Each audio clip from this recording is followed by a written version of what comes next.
Oui, j'étais très curieuse, Christophe, parce que vous le savez, mais moi, je ne sais pas comment ça se passe dans une chocolaterie, comment surtout on part de la fève pour arriver à la tablette. Et tout de suite, eh bien, je suis avec Paolo de Carolis, qui nous présente ici l'entreprise italienne Ideo Tecnica, qui fabrique du matériel professionnel pour chocolatiers. Bonjour Paolo. Bonjour, bonjour et merci pour être ici et pour vous faire raconter un peu l'histoire du chocolat. Ah, mais c'est nous qui vous remercions parce que là, on est devant tout un tas de grosses machines en inox, comme on peut les imaginer, avec ce beau contraste inox-chocolat.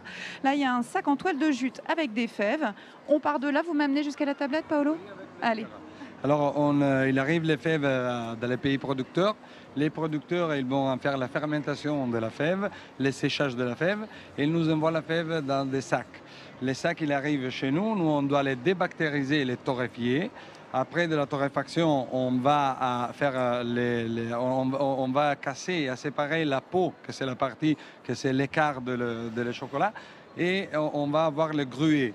À partir du gruet, oui. C'est ça le gruet, parce qu'on entend souvent parler de gruet de cacao, donc c'est cette étape où la fève a été torréfiée et on a enlevé la peau, elle est réduite en petits gruets. Oui, tout à fait, un petit fève haché, voilà, on dit comme ça. Après, on doit les prébroyer pour faire passer de l'état solide de les gruets à l'état de la pâte de cacao, de la masse de cacao, que c'est encore humide et acide. On va concher cette pâte de cacao pour enlever l'humidité. L'humidité fera un véhicule de transport pour l'acidité et les mauvais goûts. Et après, on va mélanger, ajouter à la masse de cacao déjà conchée et déhumidifiée les autres ingrédients, que ça peut être le beurre de cacao, le sucre, le lait, et tout ça. Dès qu'on a terminé, on va faire l'affinage dans les moulins à billes pour arriver à une finesse qui soit bien au palais.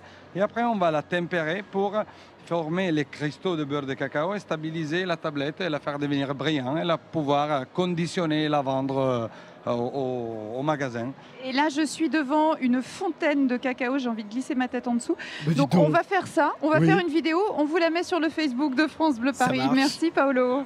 Merci à vous pour l'intérêt et bonne chance, voilà, à tout le monde. Merci beaucoup Merci. Héloïse et à tout à l'heure pour une autre petite balade.